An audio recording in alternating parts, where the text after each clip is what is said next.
Today in this video we will tell you how many steps aluminum has to go through for powder coating.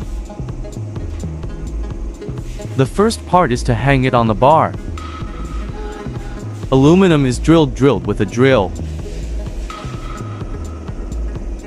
machine to hang on the bar, and with a thin wire of iron. Then the aluminum is hung on the bar, the way you are being shown right now.